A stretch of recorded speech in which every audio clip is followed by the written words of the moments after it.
Paquette, Stone, Doherty Eagles, Haydu. Oh, that's coach. Yep. Greenwood, Kunski, Rivas.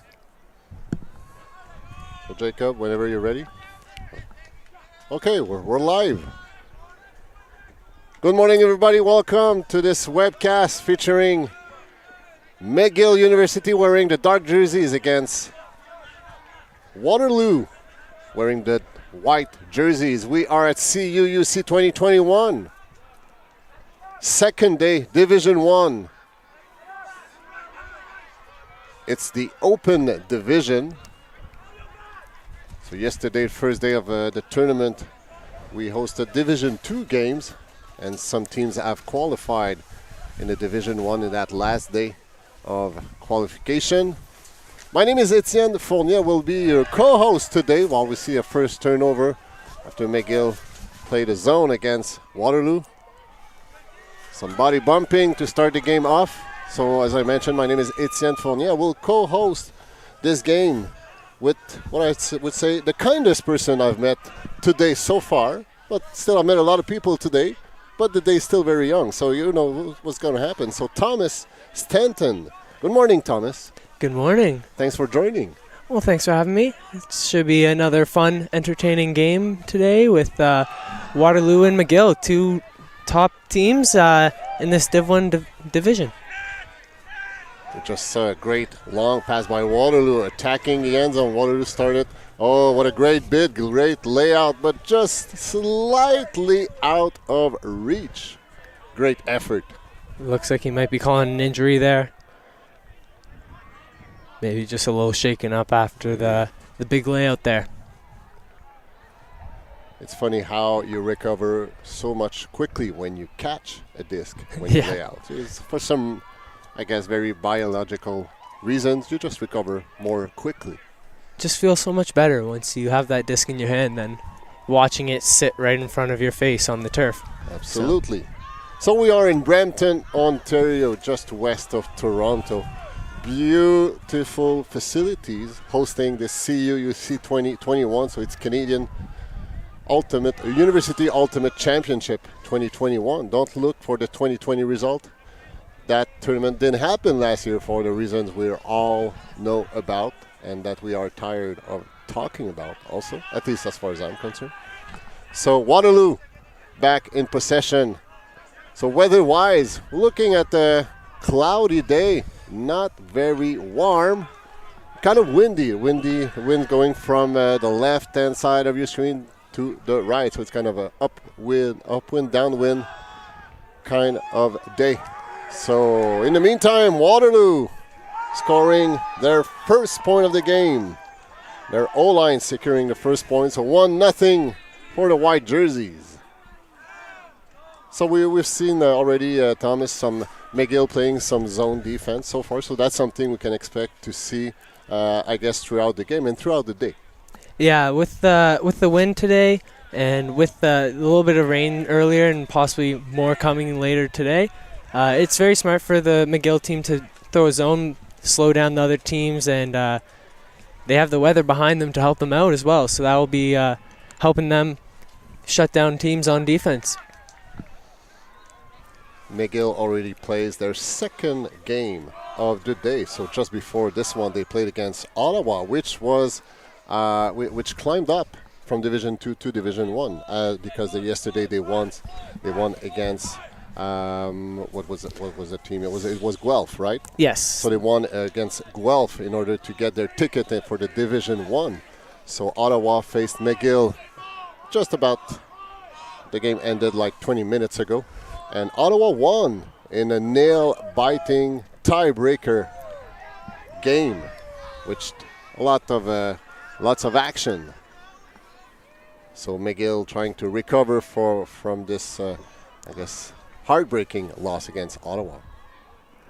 We see the disc on the far side with number 14, Stone. You will be seeing a lot of him on this O-line for McGill. Great reset. Waterloo playing one-to-one defense. Turnover. Waterloo in their own red zone. Going upwind, going long. What a great pass. Upwind It's floating. And it's Oh. being, oh, nice reading by number 22 from McGill.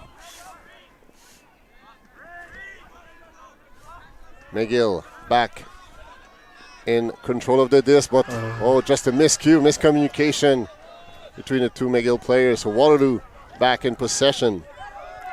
Waterloo with what unfortunate miscue here again on the reset. Looking deep for number 26 there. Nicely defended. Nice box out by the Waterloo defender there. Just on number 14 from McGill, telling his teammate, hey guys, chill out.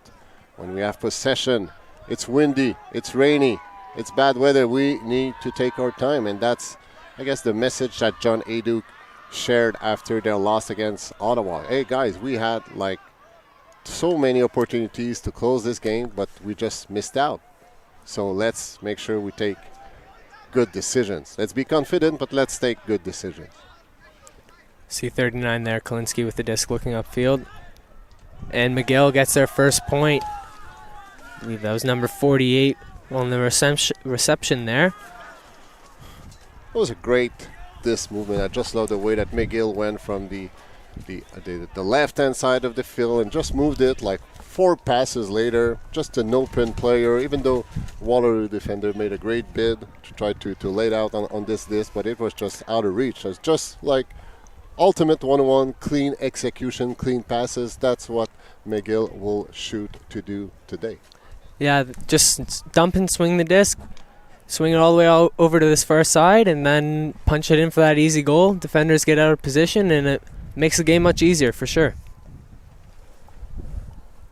Alors, on profite de l'occasion pour saluer les gens qui nous écoutent, les francophones. C'est avec McGill qui participe. On a sûrement des gens qui parlent le français. Alors, on vous salue. Bienvenue à cette web diffusion. Étienne Fournier avec vous, avec Thomas Stanton. On décrit McGill contre Waterloo. On est dans la division 1 du Open. On est au CUUC, Championnat canadien d'Ultimate universitaire, édition 2021. Merci d'être avec nous. Si vous avez des commentaires, n'hésitez pas à me partager ça sur Twitter au @etfournier63, etfournier63. So if you have any comments to share, please do so on Twitter at etfournier, FOURNIER63. Comments on the game, on the commentating, you're all welcome to share. We'll be glad to read you. In the meantime, Waterloo's trying to find some answer to McGill's zone defense. Now they're trapping.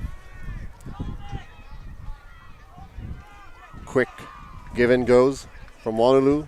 Still no answer to this zone defense. Faking the scuba, but resetting very smartly. Waterloo. Time is running out. Still stuck on that sideline. Looking for some answers to get some air. You need to breathe. Oh, ambitious play here that drive the expected result. Waterloo is on motion. 5 yards away from the red zone. Or from the end zone, I should say. Great line cut from number 36 and slowly and slickly dishing it upstairs for Waterloo's second point. So 2-1 Waterloo early in this game. Scott Graham made that pass.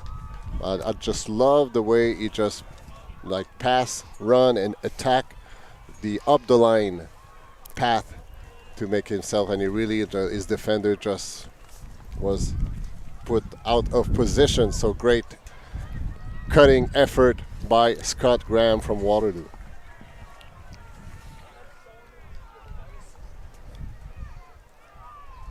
So if you're not familiar with the game, either as a parent, a grandmother, grandfather, an uncle, a friend, so the game will be played to 13 or 70 minutes. Whoever has the highest point after 70 minutes will be declared the winner. And the goal, as you can imagine, is to complete a pass in the opposite goal section similar to American football. And whenever you have possession of the disc, you cannot run with it. You have to establish a pivot foot just like basketball. And then you try to make a pass. And you have 10 seconds to attempt a pass. In the minute the pass is not completed, either deflected, going down, or out of bounds, then it's a turnover. And if you haven't completed your pass after 10 seconds, well, it's a turnover. McGill on offense. See Detani on that far side with the disc. And a deep shot goes up for Kalinski, number 39 there. Nicely defended by that Waterloo defender. That was number 5. Yeah, number 5.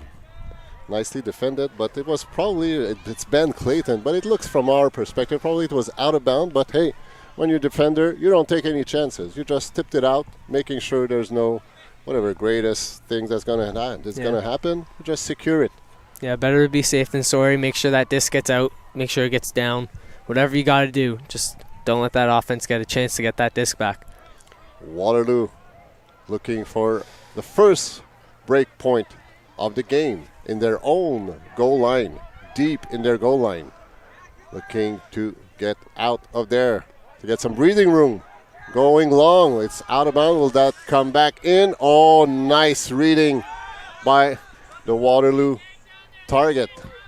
It's number 4, I believe. Devin Asemota. Nice tiptoeing, nice field awareness. See number 14 again, Stone to pick up the disc.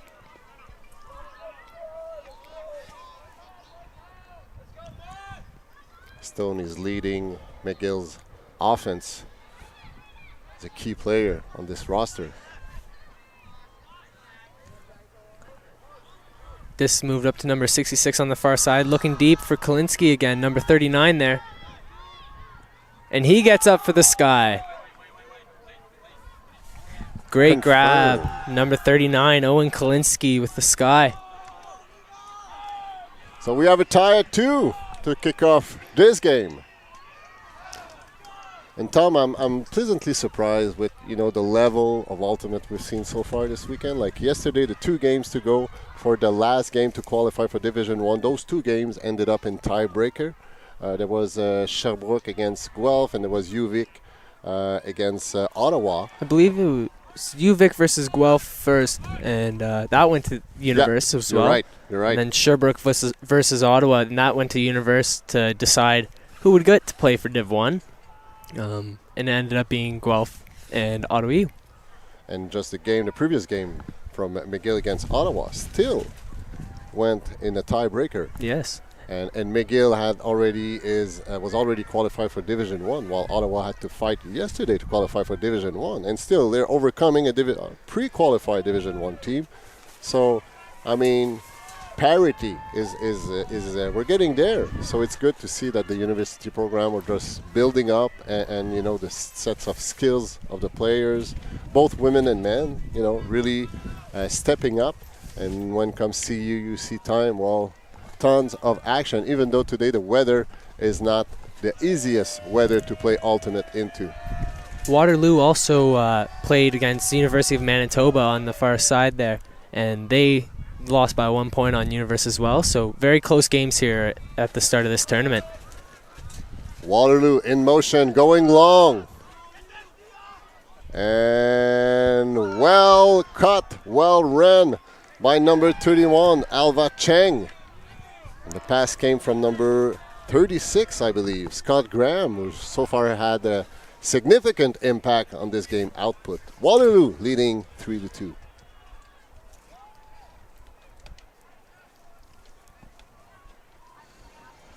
Alors Waterloo qui mène 3-2 en ce début de match. Alors comme on partageait il y a quelques instants, c'est impressionnant de voir la qualité du Ultimate jusqu'à maintenant. Compte tenu que l'an dernier, il n'y a pas eu de championnat, il n'y a pas eu de série universitaire, mais malgré tout, on voit vraiment la qualité du jeu et ne serait-ce que par le nombre de matchs qui se terminent en bris d'égalité. Hier, là, il y en a eu 2 là, du côté Open, et puis il y en a eu encore un ce matin, McGill, leur match précédent. Ils ont perdu contre Ottawa, encore une fois en bris d'égalité. Alors, c'est vraiment impressionnant de voir le niveau de Ultimate au Canada là, qui vraiment s'uniformise et devient à parité. Et ça donne d'excellents spectacles et c'est très, très, très prometteur pour les années à venir sur la scène internationale. Waterloo pulling. Great pull. About 60 yards long. Wow, upwind. Well, why not? See number 22 at the brick mark here, Datani. Just a swing to that far side and come back to this middle with number 20 here. Waterloo playing one-on-one defense. Little floaty pass. Pressuring. Great grab by Datani. Looking deep for Kalinski again. And Owen Kalinski, number 39, proving he's a deep threat. So far, the two teams are exchanging blows. We're tied at 3. No break point so far. There was a few of opportunities. I think Waterloo might have had more opportunities to break than McGill so far. But still, we're tied at 3. And we are entering the 18th minute of this game. That will last a maximum of 70 minutes. And we mentioned that yesterday, Thomas. So with a 70-minute time to play a game, hey, catch-up alternate is not an option. You need to stay there, and if you cannot afford to be behind by 3-4 points. Otherwise, you'll be in deep trouble. So you need to stay there, really fight for every point. And if you're not leading, well, stay very, very, very close. Otherwise, you will run out of time. Yeah, games go by very quick here. Only 70 minutes, a little shorter than normal, as well as only going to 13. Games will blow by much faster. So it's very crucial to keep, especially at the start of the game, keep the score very close. Try not to let it get out of hand too much. So then by the end of the game, you can hopefully close out and not have to be hustling really hard to get back into the game. Alors, il n'y a pas eu de bris jusqu'à maintenant. Tous les points se sont comptés du côté droit de votre écran, à savoir les équipes qui ont compté avaient le vent dans le dos. Il n'y a pas eu de points contre le vent jusqu'à date. There was no upwind point so far, no break point. So whoever scored the first upwind or break point will take serious option on this game. Waterloo, midfield. And the 42, James Carprice, resetting to number 36, Graham. Lots of work, kind of a zone-ish defense by McGill. It's kind of two people making the mark, a two-person cup with somebody in the middle. There's one defender far behind, and the two other ones are kind of on the sideline defending the space. Waterloo looking for a solution to McGill's cup.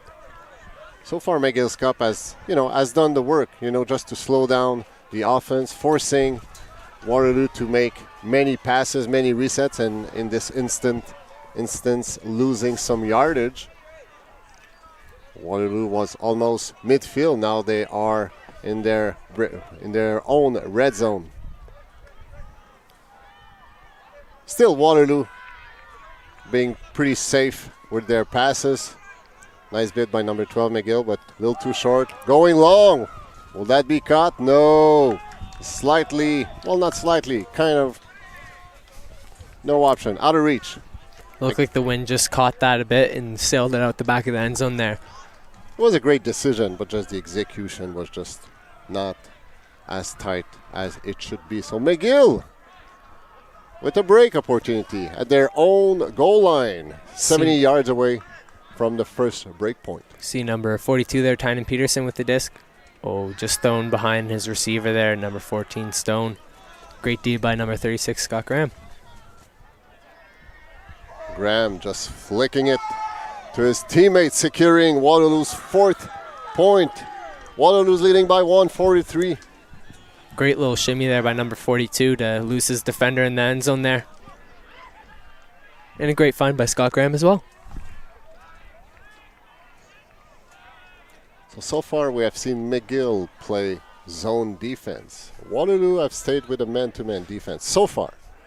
So far, you know, everybody's hunting for their first break points. So what do you do at this point? Do you keep on, like, rely on your athletic, hard man-to-man defense, or you try something else? Maybe you just change the force instead of forcing flick, which is kind of by default the defense. Do you go back end, or you go middle, or you go whatever? You gotta try something new. Or rely on whatever you were doing and say, well, it's going to happen, just have to be patient. Eh? Yeah, maybe switching up every now and then just to give the McGill offense a different look. Don't let them get settled into what you're used to and what you've been doing so far this whole game. For the McGill side, their zone seems to be working, seems to be slowing down that Waterloo offense. So I don't see them changing it anytime soon, especially since the last game, McGill used it the whole time. So we'll probably see a lot of that from that McGill squad. McGill being coached by John Aduke, which is initially from the West Coast, from Vancouver, where he played with Furious George and with Team Fisher-Price in the mixed division. He also has a great history of coaching junior teams, open junior team. So he has a very extensive coaching background. So he just moved to Montreal. I had the opportunity to meet John just not too long after he moved into Montreal, because he was coaching for the AUDL Montreal franchise. And it's funny because he just moved to Montreal like 2 or 3 weeks before the pandemic hits. Mm-hmm. So I was looking to do something else, and then he got kind of took off guard, as many of us, with the pandemic. So great find up the line to number 26. Finds Detani in the back. Back to number 26. Over to Wu on the far side, number 20. Waterloo playing a one-on-one defense with always lots of respect for McGill long game. There's always one man staying back. So just to make sure you put pressure whenever there's a long throw. But still, that allows a lot of room to go in. So number 66 will have it on the far side. Doherty Eagles. Left-handed. Quite possible. I'm pretty sure he is. We'll confirm that in a few seconds. There we go, lefty. Looking deep for right. Number 26 there. Oh, seems again that the wind just pushed out the back of the end zone. That's something you have to put into your trigger, that win factor, just to manage this properly. Maybe put a little more love into your throws, because you know the wind will pick it up. Waterloo in motion, looking for the first break point of the game. Oh, was that saved? Yes, that was saved. Great layout by number 12. Waterloo. Great defense by McGill. Tons of pressure. Going long. Flicking it. And caught by number 26, right again. Great effort by number 5, Ben Clayton, but number 26 from McGill was there just a split second before. Tawny in the middle with the disc. Finds right. McGill approaching half right now. Back to Doherty Eagles with a nice one-handed grab.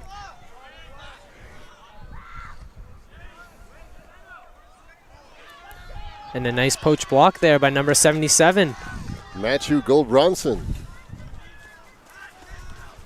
If I'm not mistaken, Matthew didn't practice with Waterloo this season. He's brand new on the Waterloo roster. Great grab. Was that grabbed? I believe so. That's saved. Whoa. Number 3 on the doorstep. And there's our first break of the game. Waterloo cashing in upwind. Oh, and we're already getting late into the first half, so that's 5-3 for McGill. We're 2 points away from halftime. For Waterloo, sorry, I believe. You're right. So Waterloo scoring upwind, the first break point. So now they will be pulling downwind, and McGill's offense will have to fight through not only Waterloo's defense, but they will have also to go through the wind that goes from the left to the right side of your screen. We're entering, and we are in the 27th minute of this game. So close to halftime from a clock perspective, but also from a score perspective. Alors Waterloo là, qui vient d'inscrire le premier point bris du match, qui faisait face au vent. Ils ont compté du côté gauche de votre écran et là ils viennent de prendre une avance de 2 points. La première fois du match, premier point bris inscrit de ce match. Et là, l'offensive montréalaise de McGill là, devra non seulement affronter la défensive de Waterloo, qui est très, très, très étanche. Défensive joueur pour joueur jusqu'à maintenant. On verra s'ils adapteront avec une zone. Mais ils devront aussi contrer le vent. Ils auront le vent de face. Et là, on voit le vent, justement, là, qui a amené le lancer d'engagement très, très, très profondément dans le terrain. Malheureusement, c'est atterri à l'extérieur. Ça sera pris à la marque de Brick. So you just saw a great example of how the wind can pick up a pull throw. That pull throw landed like, 85 yards away? Unfortunately, it landed out of bounds, but still. Zone defense by Waterloo. See, kind of a poach defense. Not a half zone defense. Number 14, Stone with it on the far side now. Looking to woo in the bail. Great mark by Goes upfield. Graham. And Kalinsky comes down with it, but it looks like there was a pick call. We'll see if it ends up coming back to the thrower there. Reaching out to the observers.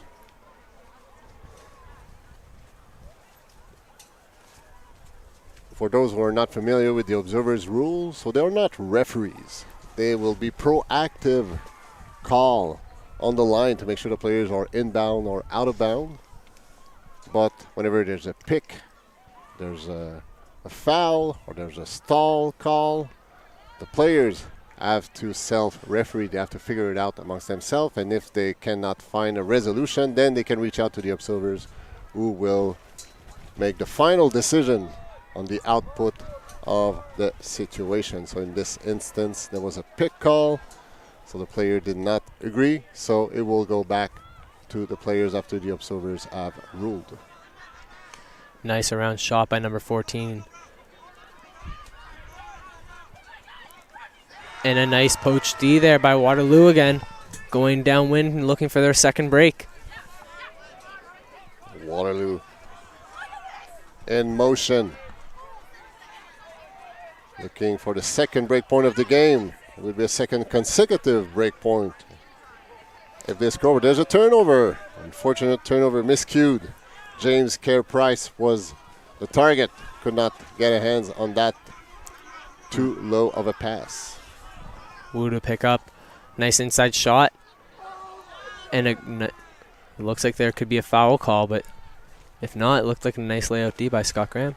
And it was a foul. So we'll be with number 14, Stone, at midfield. For those who are not familiar with the sport, that's the kind of sportsmanship we are used to see in Ultimate.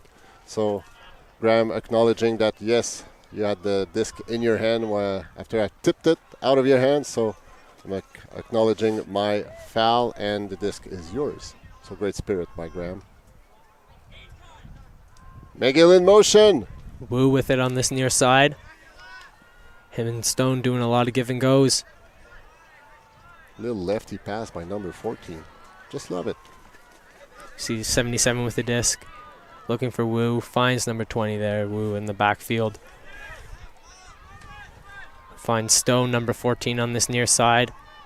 Back to Wu. McGill very content, just keeping the disc in their possession as they look deep.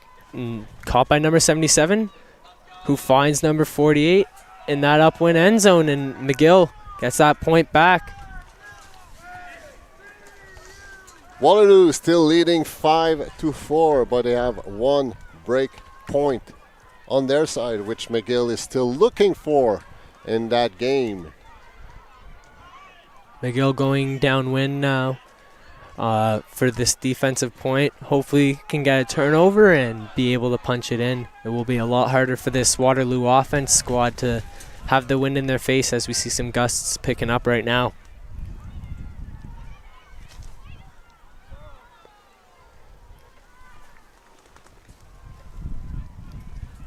So there is over 50 teams, 50 like in 5-0 teams attending CUUC 2021. And surprisingly, I was talking to the organizer yesterday, and they mentioned that they are very pleasantly surprised that there are as many teams in 2021 that they were in 2019. So you could have, it would be like legitimate to expect a lower number of teams because of the pandemic and all that. But no, the excitement is there, and the will to play University Ultimate is there. So the organizers are very, very pleased to see that. So 50 teams times, let's say, an average of 20 players. So that's over 1,000 athletes attending here in Brampton, Ontario. And the good thing also is that we have seen players from Victoria, BC, and from Vancouver, BC, considering they are mid-semester right now with their classes, and they have to take a flight and all the logistic that goes with it, and the financial also impact. It's very good to see them. Great catch by Waterloo, midfield. Waterloo's O-line looking to secure a 2-point lead late in this first half. Zone defense by McGill, which has caused some trouble to Waterloo so far. Waterloo going not only upwind, but going against a zone defense. Nice little dish and go game by Waterloo.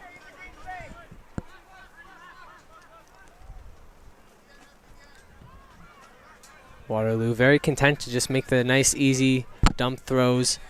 Not looking for anything too special. Just work that disc up and find those holes in the zone. Tire this cup. It's pretty demanding to run into a cup. Non-stop from left to right to left to right to left to right. Very tiresome. So when you have possession, just have to be smart. Move the disc and the holes will come. Going long, Graham putting it. Nicely Nice. defended by number 86, Wonder there from McGill. And that's what you expected from McGill. When you play that zone, be patient. They will make the mistake. And here's the mistake. We see an injury as well on the far side. Number 8, I believe, for Waterloo. And we see number 14, Stone, coming back on for this O-line for McGill. Stone acting as a key handler for the McGill squad.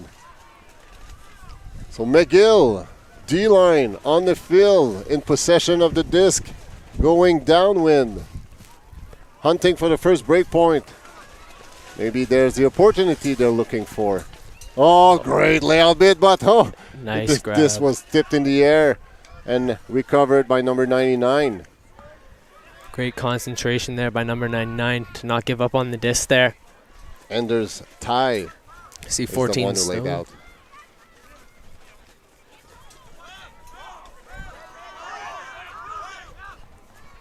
McGill Looking going deep. long. Number 42, Peterson, with a grab in the end zone. Maybe a little miscommunication by the Waterloo defense there, not picking up Peterson on his deep strike. I think the defender by Waterloo just tripped over his own feet and fell. That's why the McGill player was all by himself in the end zone. So that secures McGill first break point. So we are tied once again at 5. Back on serve, and now back to how the game was played before. Both teams scoring a break, and we'll see who gets the next one. We have entered the 37th minute of this 70-minute long game, unless somebody reaches the 13-point mark before those 70 minutes. So it's funny, Thomas. We were mentioning earlier that how the parity of the game at the university level, and that's what we're saying. That's a great display of parity. Like McGill from Montreal, Waterloo from more west of Toronto. So two great programs that have been consistently attending CUUC over the last many years, I'd say. So it's good to see a great show we're attending today. Alors, on est de retour, c'est l'égalité 5-5. McGill qui vient d'inscrire son premier point bris. C'est l'égalité tant au niveau des points qu'au niveau des bris. Chaque équipe a inscrit un point bris jusqu'à maintenant. Et on va discuter avec mon collègue Thomas. Très représentatif de la parité qu'on peut voir là, au niveau du Ultimate universitaire, particulièrement en 2021. Et on mentionnait aussi un peu plus tôt, il y a 50, au-dessus de 50 équipes qui participent au CUUC. Alors, c'est le même nombre qu'on avait en 2019. Les organisateurs s'attendaient à avoir moins d'équipes, considérant qu'on sort d'une année de pandémie. Mais non, même nombre d'équipes. Alors, c'est vraiment représentatif là, de l'enthousiasme vraiment défensif de McGill. There was some contact. The McGill player landed pretty hard and was bumped. It looked like his left wrist. Looks like number 98, Green, there with the nice layout D, but seems to be injured with his arm there. I'm not sure exactly what happened. Maybe the Waterloo defender or offensive player fell on him, but hopefully he's okay. We don't like the way he's holding his wrist and his hand. He went out of the field by himself, so that's a good news. Hopefully it's not too bad. In the meantime, McGill back in possession. McGill looking for their second break of this game. Starting at their own brick mark. Just a little too far. Receiver there on that far side. I'm wondering if it was not partially tipped off by the Waterloo defender. Not sure. Definitely did make that throw a little tough for that little poach from the bail there. I think Arthur Chow was just holding the disc, but now gave it back because it was a call. Looks like there was a pick call, I believe. Waterloo, O-line, looking to take back a 1-point lead. Time is running out. Finds a reset. Number 8, Anthony Poon. Poon is going long. Tons of traffic. What great Graham. Sky. Oh, Graham saving the day. There was 2 dark jerseys over his back. It was a teammate also, which quickly realized that his teammate Graham would make the grab and said, well, might as well take a walk in the end zone to score the 6th point of Waterloo's back on top. 6-5 late in the first half. Great sky there by Graham, getting up high, getting up early. Not letting the McGill defenders get position or anything, just going up early to get that disc. When you have a receiver like Graham in your team, you gain confidence into your long throws, because you say, well, it's never 50-50 with a guy like Graham. Like he will fight, he has the heights, he has the disc read, he has the athleticism, so you throw with more confidence, and all of a sudden you're a better handler. You look better. So yeah, Graham came from a volleyball background.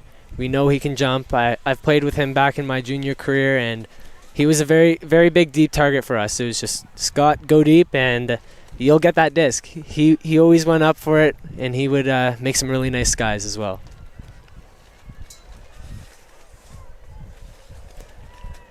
I'm wondering if it's half right now, time-wise, as both teams look to be taking a little break. We haven't reached the 7-point threshold, but they say whatever it's after the 35th minute.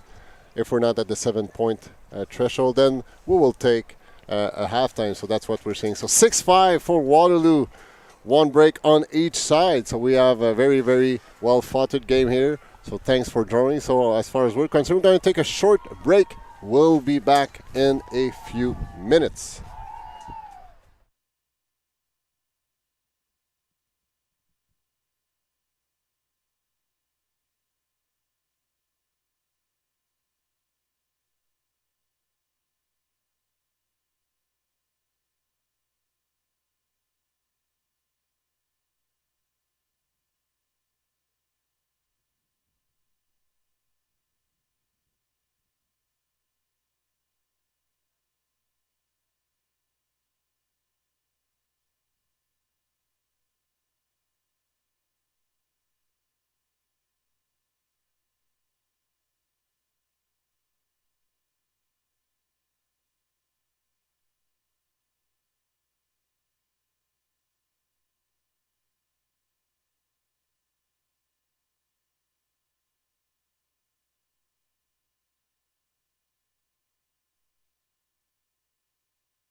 We are back in Brampton, Ontario, CUUC 2021.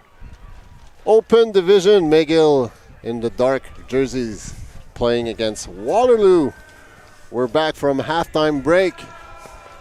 Waterloo leading by 1, 6-5. Each team have scored 1 break point. So we're tied everywhere, unless on the scoreboard where Waterloo is 1 point higher than McGill. Waterloo on defense. McGill looking to tie this game to 6 right now. Number 20, Wu with the disc in the middle of the field. As we see Waterloo throwing in a zone again. A 3-person zone, a 3-3-1 zone. You see right on the far side, number 26 finds Titani, number 22 there. Back to right. Nice through the middle to Stone, number 14. Back to right. Right going every other here.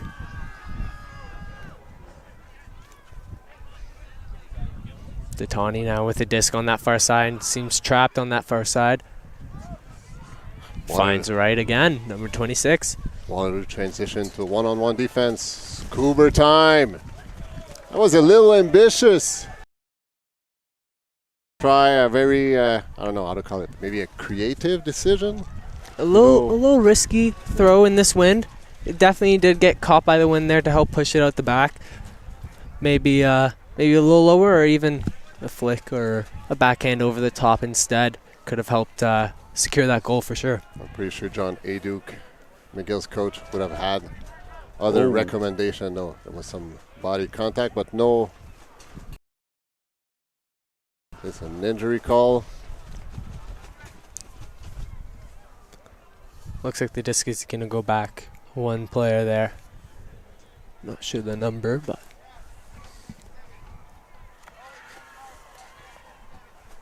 So Waterloo with a break opportunity here going upwind.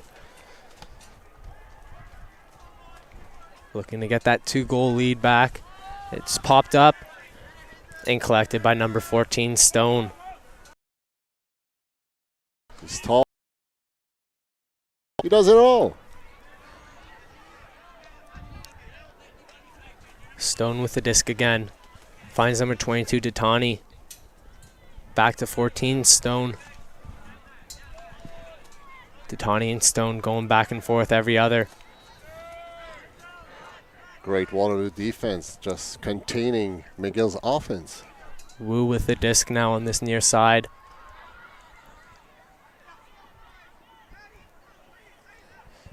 Disc is swung to the far side to number 48. Back to 14, Stone. Coming close to the end zone here. Looking across to number 39, Kalinski again. With his third, possibly his 4th goal of this game. Owen Kalinski proving to be a very, very threatening cutter for this McGill squad. Very reliable receiver, indeed. And guess what? We have a game tied at 6. Once again. So it seems like the wind is picking up. Still going from the left-hand side of your screen towards the right. So upwind, downwind type of weather here in Brampton, Ontario.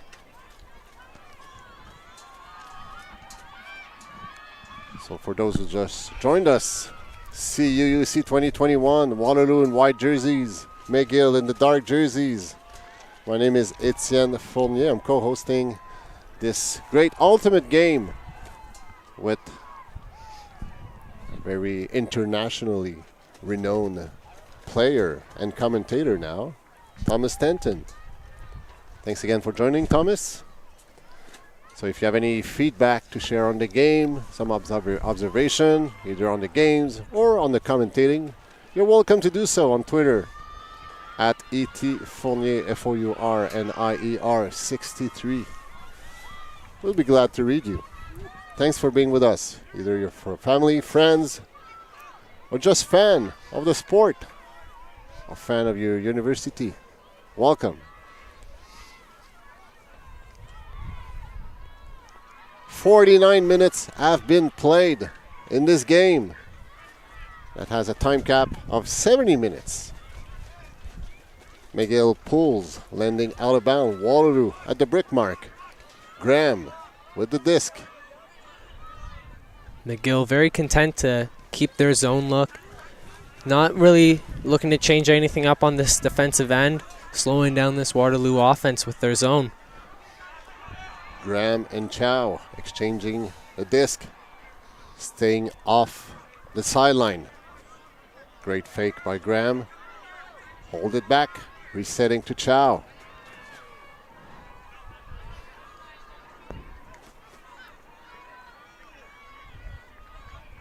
Waterloo looking for an answer to McGill's zone, which has been pretty steady so far.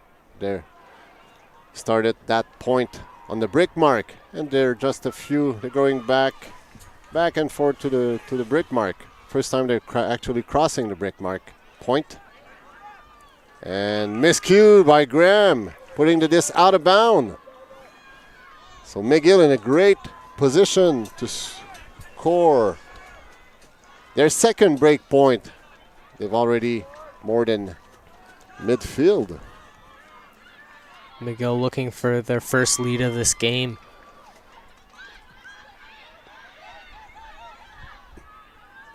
With some call. I'm not sure if they put the disc back into space or if they've started the stall too early. Some discussion with the observers. Here we go. Disc is back into play. Looks like there was another call there. Maybe a travel for not having his pivot foot set up in the right position.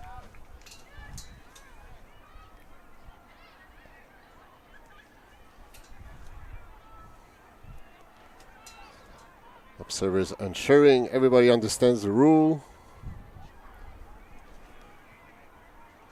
Disc will be back into play. We see number 37 Colbury on that far side.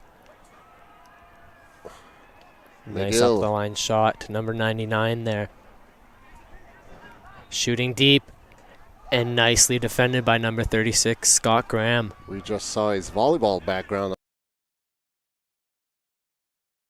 Spike by him, going back to the good old days.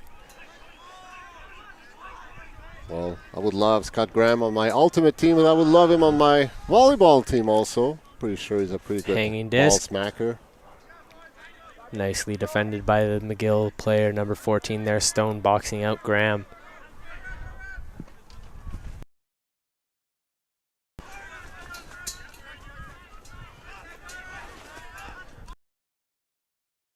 On this near side.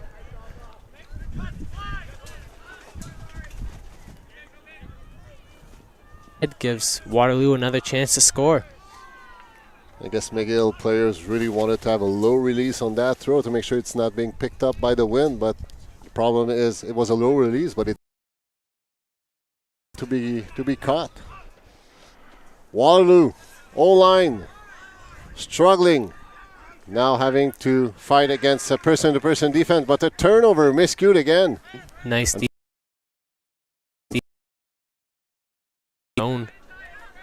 Very good matchup there between number 14 Stone from McGill and number 36 Graham from Waterloo. Two very tall, lanky players. And number 42 Peterson going.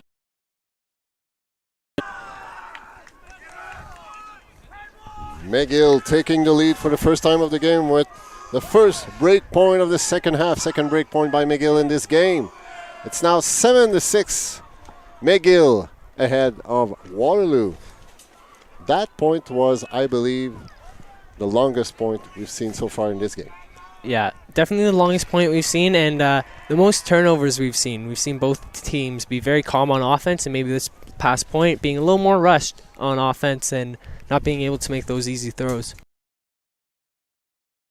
I did also see McGill a few turnovers, so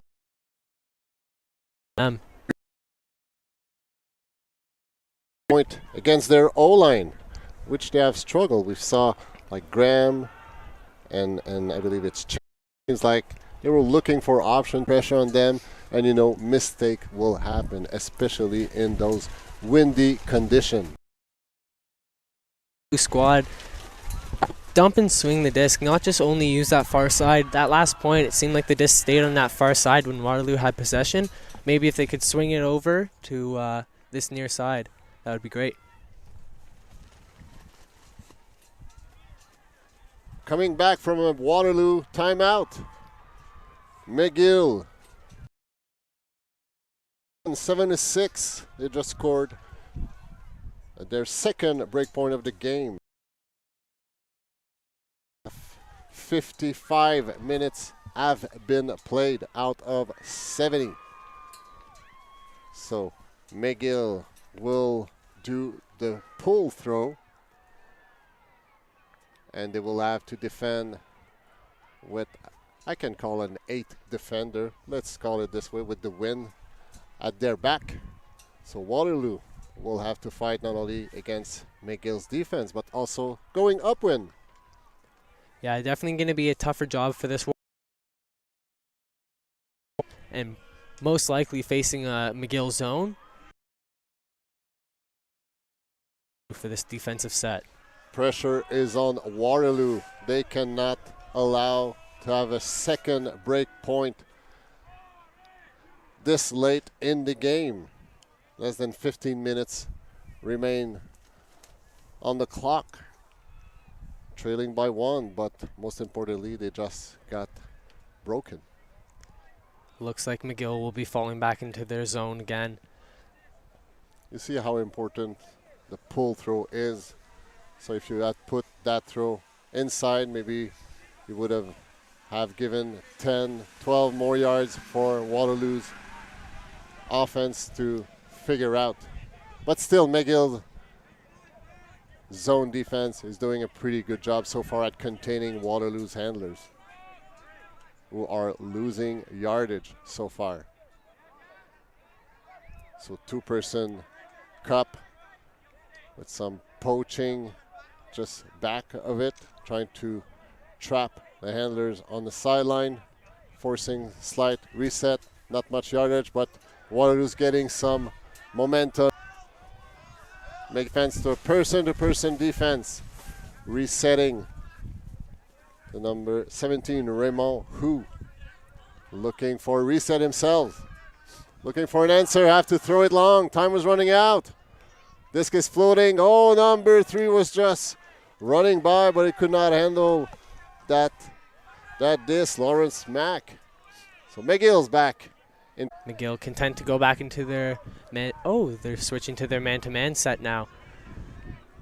As we see another huck from Howe. Just out of bounds, unfortunately. A little too far for number 3 there. Too bad he was out of bounds, because that back end upwind went like 55 yards. Yeah, it was That's pretty amazing. Very nice put. Very nice put by Howe there. See Stone to pick up the disc again, number 14 on that far side. Finds Colberry on this near side. Waterloo person-to-person defense. See Kalinske, he's shooting deep this time, but there's a deep poach. Misread by number 36, Scott Graham, but just out of the hands of number 9. Maybe a little too casual for that catch there. He went with his left hand. I'm not sure he's a lefty, but maybe a going, hey, it's hard to read. Oh, unfortunate drop by Scott Graham, who miscued with his teammate. So McGill in a great position to score a second break point. See Colberry going up high, grabbing that disc. Break, McGill. Hey, McGill going up 2 in the second half, and they have broken twice. You know, they were trailing by 1 at halftime, so McGill on this game and looking at the left with the wind picking up right now. McGill is in a great position right now. So we cannot say that, clock management in the ultimate and like do your work. But if you're McGill right now and they have pretty much success so far with their zone defense, at least to slow down Waterloo's offense, well, I think we can expect McGill to pull and then set their zone defense. Yeah, the zone will definitely take up a lot of the time for Waterloo, as well as if McGill can get a turnover, they need to be really patient with the disc. Use as much time as they can to not let Waterloo have a chance to get back into this game. Each team are allowed the trainers or the coach to call timeouts if needs be, especially on the McGill. Defense by McGill. Waterloo slowly getting some yardage. Almost midfield. Graham with the disc. Resetting to Raymond Hu. Now it's Schoolbrunson with the disc. Back to Hu.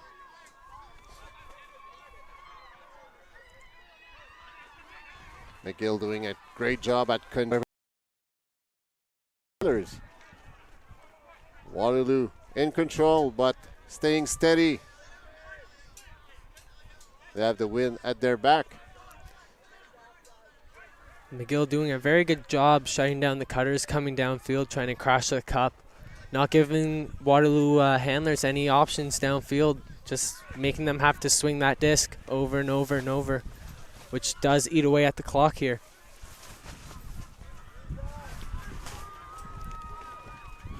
We have an hour. Minutes have been played so far, so less than 8 minutes to be played. Waterloo needs to make things happen sooner than later. Well, they'll run out of time. Almost midfield. They just found a hole. Waterloo starting to break through this Getting zone. some tempo. And who else than Graham to make that point? He was acting as a handler, but hey, looks at who's landing. Scott Graham scoring his team's 7th point. McGill still ahead by 1, 8-7. McGill their time, be very patient with this but they still do need to punch one in. If they can, if Waterloo can get a point here, most likely the game going to Universe. So McGill, if they want to control this game, definitely need to get a point in this point as soon as possible.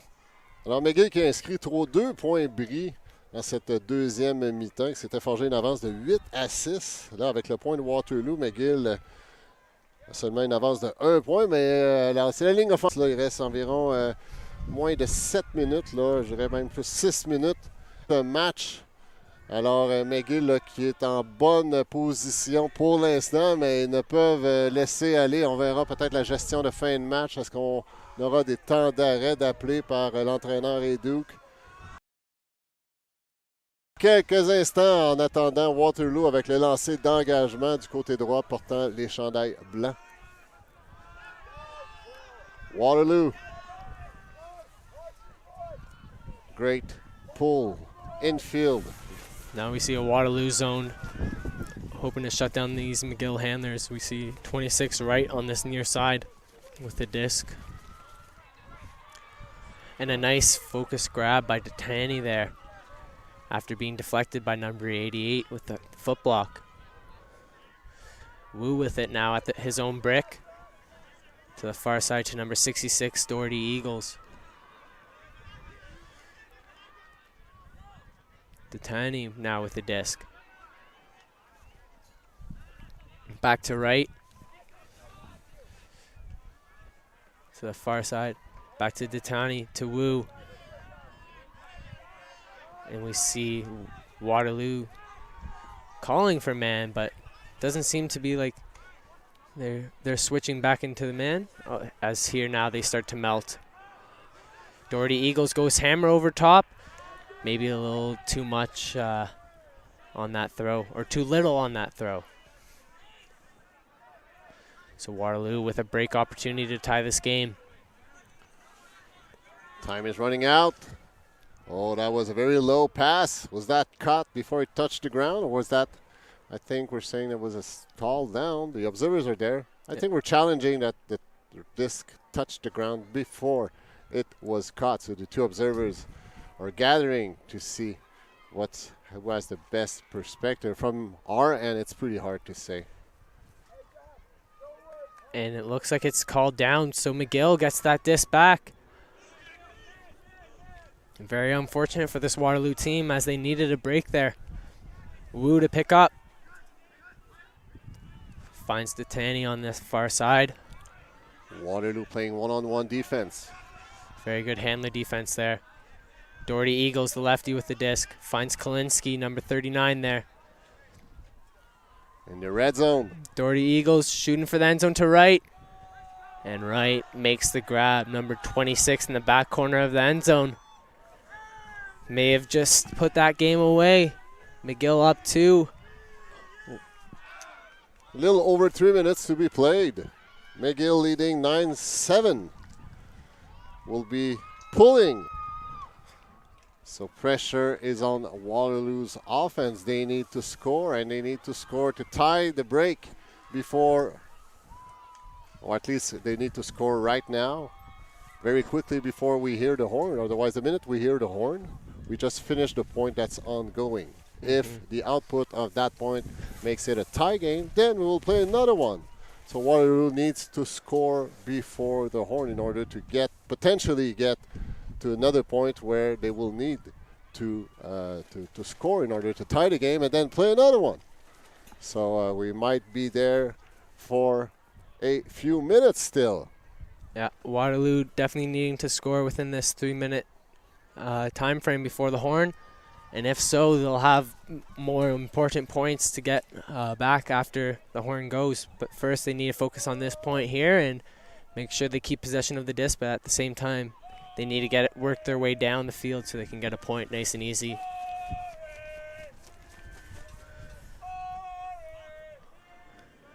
What a great pull by McGill, considering they're going upwind.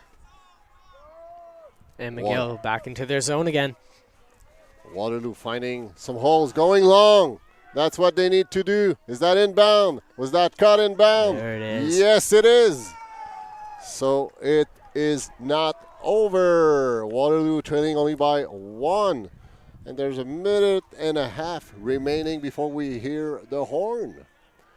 So, as we were mentioning, so Waterloo will be pulling in a few minutes. So if they are able to score a break point, that will make a tie game. And then we'll play another one to see who's the winner. But if McGill score, if the O-line from McGill score this point, then, game is over. McGill would have won. And we're just seeing on the sideline, on the close sideline, the players who has his arm into his shirt is the player who got injured earlier in this game. So it's not looking like he will be back into play. And the wind is really picking up right now, as you can see on the players' jerseys. And you can probably hear in the background also some flapping from our tent here up in the booth.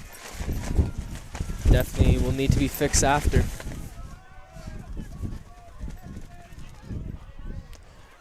McGill looking to close the books Number of this 20, game. Wu with the disc now. Looking to Detani.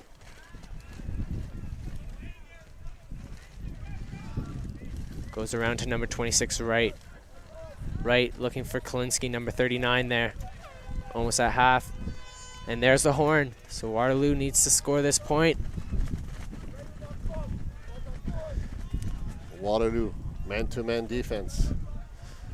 Detani with the disc at Waterloo's brick. Wu with it now, number 20. Finds number 26, Wright. Wright goes around to Kalinski, but just a little too low, bobbled by Kalinski, just out of his hands. And Waterloo gets an opportunity to get this break back and bring this game to Universe. It's a great opportunity for Waterloo. So number 17, Raymond Hu, taking his time to put the disc back into play, going upwind, but miscued. Number 42 could not handle this pass, James Kerr-Price. And we see Wu picking up the disc about 5 yards away from the end zone, looking for Stone. Decides to go around to right. And right, number 26 gets that point, and it looks like McGill wins the game. McGill, winner of this game 10-8 against Waterloo in what has been a very, very exciting game. Tons of skills, lots of back and forth, a few break points, but McGill's momentum in the second half is really what have changed the output of this game. So congratulations to McGill, who are moving forward in order to win that CUUC 2021. Congratulations also to Waterloo for having fought so hard. They have shown a great display of ultimate skills and sportsmanship, I must say. So thank you very much, Thomas, for sharing this webcast with me. So our next appointment, because we're far from being over, at 1:30 Eastern Time. So we'll have the opportunity to look at the Open Division game. Montreal against UBC. UBC being ranked number 1 of this tournament. So looking forward for that game. So l'Université de Montréal contre l'Université de Colombie-Britannique, qui sont classés premiers de ce tournoi à 1h30 cet après-midi. And later this afternoon at 4:30 Eastern Time, we'll go back in the women's division to attend Toronto against Queens. So that will happen at 4:30 this afternoon. So thanks for sharing, thanks for being with us. So that's our 3 appointments for today. We'll still have 4 games to go tomorrow, Sunday, so quarterfinals and the big finals of the women's and the Open Division. So thanks for being with us. Feel free to share your comments on my Twitter account at etfournier63. We'll be glad to read you. So take care, and we'll see you later. Thank you.